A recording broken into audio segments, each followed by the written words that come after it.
Wanita ini datang sambil membawa setangkai bunga dengan senyum di wajahnya. Namun detik berikutnya, ia tiba-tiba mencabut senjatanya dan langsung menyerang Tsukasa. Meski berhasil melancarkan rentetan serangan hingga membuat Tsukasa nyaris terpojok, semua serangannya tetap berhasil ditangkis. Dari percakapan mereka, Tsukasa menyadari bahwa wanita itu bukanlah manusia yang baru dibangkitkan, melainkan penduduk asli yang lahir dan besar di dunia primitif. Alasan ia menyerang Tsukasa adalah karena menyaksikan Tsukasa membunuh Senku demi melindungi Yuzuriha. Mengira Tsukasa adalah orang jahat, ia pun bertekad menghabisi nyawanya. Namun Tsukasa tidak ingin bertarung, ia masih harus kembali ke gua untuk membangkitkan lebih banyak manusia yang membantu. Saat wanita itu kembali menyerang, Tsukasa dengan mudah menahan senjatanya, lalu menjatuhkannya hanya dengan satu serangan. Kemudian dengan satu tebasan, sebuah pohon besar roboh menimpa wanita tersebut. Suara benturan keras itu menarik perhatian Senku yang berada tidak jauh dari sana. Karena penasaran, ia menghampiri dan menemukan seorang gadis yang terjepit di bawah batang pohon raksasa. Gadis itu ternyata adalah sosok misterius yang selama ini mereka cari. Namun batang pohon yang beratnya mencapai sekitar 1 ton mustahil diangkat dengan tenaga manusia. Karena itu, Senku membuat sistem katrol, sebuah penemuan yang dipopulerkan oleh ilmuwan besar Archimedes. Malam harinya, mereka beristirahat di sekitar api unggun. Dari cerita sang gadis diketahui bahwa namanya adalah Kohaku. Ia berasal dari sebuah desa manusia primitif di dekat sana. Kohaku bersedia membantu Senku melawan kerajaan kekuatan milik Tsukasa, bahkan mengajaknya ke desa untuk mencari lebih banyak sekutu.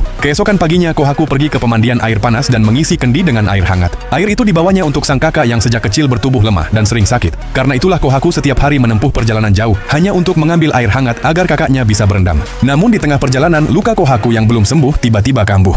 Senku pun segera membantu. Dengan memanfaatkan bahan-bahan di sekitarnya, ia membuat kendaraan sederhana yang bisa dianggap sebagai mobil pertama di zaman batu. Saat kendaraan itu melaju, sebuah insiden tak terduga terjadi. Ternyata Senku lupa membuat sistem rem, hingga mobil tersebut melaju bebas tak terkontrol dan akhirnya menjadi kecelakaan transportasi pertama di zaman batu. Beruntung, Kohaku berhasil mendarat dengan selamat, sedangkan Senku justru terjatuh hingga tubuhnya penuh debu. Untungnya mereka akhirnya tiba di desa. Ukuran desa itu jauh lebih besar daripada yang dibayangkan Senku. Di sana ada orang tua, anak-anak, dan sekitar 40 orang dewasa. Yang mengejutkan, tidak seorang pun memahami ilmu pengetahuan modern. Senku pun menduga bahwa mereka adalah keturunan para manusia pertama yang pernah dibangkitkan dari batu. Namun ia heran, mengapa pengetahuan ilmiah tidak diwariskan kepada generasi berikutnya. Saat masih memikirkan hal itu, dua pemuda bernama Kinro dan Ginro menghadangnya. Mereka adalah penjaga desa. Di desa tersebut berlaku aturan tidak tertulis bahwa tidak seorang pun boleh membawa orang luar masuk. Bagi mereka, orang luar adalah keturunan atau pihak yang berhubungan dengan orang-orang yang dahulu pernah diusir dari desa. Namun Kohaku langsung melangkah maju dengan tatapan tajam dan aura yang begitu mengintimidasi. Melihatnya, Kinro dan Ginro seketika ciut nyalinya hingga hanya bisa terdiam tanpa berkutik.